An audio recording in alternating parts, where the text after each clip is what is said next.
ಮೈಸೂರಿನ ಚಾಮುಂಡಿ ಬೆಟ್ಟದ ತಪ್ಪಲಿನಲ್ಲಿರುವಂತಹ ಪಿಂಜರಾಪೋಲ್ನಲ್ಲಿ ಸಂಕ್ರಾಂತಿ ಸಡಗರ ಸಂಭ್ರಮ ಮನೆ ಮಾಡಿತು. ಅಪೂರ್ವ ಸ್ನೇಹ ಬಳಗದಿಂದ ಗೋಪಾಲಕರಿಗೆ ಹಾಗೂ ಹಸುಗಳಿಗೆ ಎಳ್ಳು ಬೆಲ್ಲ ತಿನ್ನಿಸಿ ಸಂಕ್ರಾಂತಿ ಹಬ್ಬದ ಶುಭಾಶಯವನ್ನ ಕೋರಿದರು. ಈ ಸಂದರ್ಭದಲ್ಲಿ ಮಾತನಾಡಿದಂತಹ ಅಪೂರ್ವ ಸುರೇಶ್, ಸುಗ್ಗಿಯ ಈ ಸಮಯದಲ್ಲಿ ನಾಡಿನ ರೈತರಿಗೆ ಶುಭವನ್ನ ಕೋರಿದ್ರು ಮತ್ತು ನಾಡಿನಲ್ಲಿ ಸುಖ ಸಂತೋಷ ಸಮೃದ್ಧಿ ನೆಲೆಸಲಿ ಅಂತ ಹೇಳಿ ಹಾರೈಸಿ ಗೋವುಗಳನ್ನ ಸಂರಕ್ಷಿಸಿ ಪೋಷಿಸಬೇಕು ಅನ್ನುವಂತಹ ಮೂಲಕ ಸಮಾಜಕ್ಕೆ ಮನವಿ ಮಾಡಿದ್ರು. ಈ ಸಂದರ್ಭದಲ್ಲಿ ಅಪೂರ್ವ ಸ್ನೇಹ ಬಳಗದ ಆನಂದ್ ಜಟ್ಟಿ ಪ್ರಸಾದ್, ದೂರರಾಜಣ್ಣ, ವಿನೋದ್, ಗೌರಿಶಂಕರ, ಶಿವು, ಆದರ್ಶ, ಶ್ರೀಕಾಂತ್, ಕಶ್ಯಪ್, ರಾಮಚಂದ್ರ, ಶಿವಲಿಂಗಸ್ವಾಮಿ, ನರಸಿಂಹ ಸೇರಿದಂತೆ ಇತರರು ಹಾಜರಾಗಿದ್ದರು.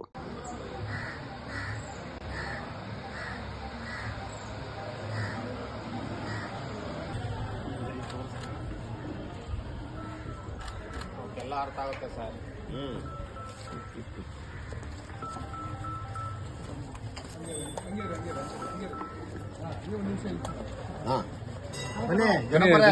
ಬನ್ನಿ ಕೊಡ್ರಿ, ಬನ್ನಿ ಬನ್ನಿ ಬನ್ನಿ ಇಪ್ಪಡಿ ಕೊಡಿ. ಆನಂದ್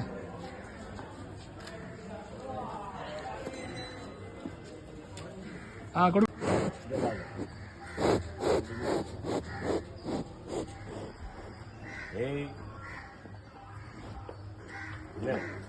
ಏನು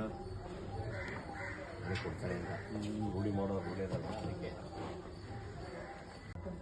ಅವ್ರದ್ದೇ ಟೈಮ್ ಆಯ್ತು ಅಂತ ಹೇಳಿದ್ರೆ ನೀವು ಆ ಕಡೆ ತಿರ್ಕೊಂಡು ಕೂತ್ಕೊಂಡ್ರೆ ಹಂಗೆ ಒಂದೊಂದೇ ಕೊಡೋಣ. ಎಷ್ಟಾಯ್ತು ಈಗ ಕೊಡ್ರಿ. ನೆಕ್ಸ್ಟ್ ಬನ್ನಿ, ನೆಕ್ಸ್ಟ್ ಬನ್ನಿ, ಬನ್ನಿ ಮುಂದಕ್ಕೆ ಬನ್ನಿ, ಕೊಡಿ. ನಾಗರಾಜ ಕೊಡಿ, ಬನ್ನಿ. ಶಿವಣ್ಣಪ್ಪ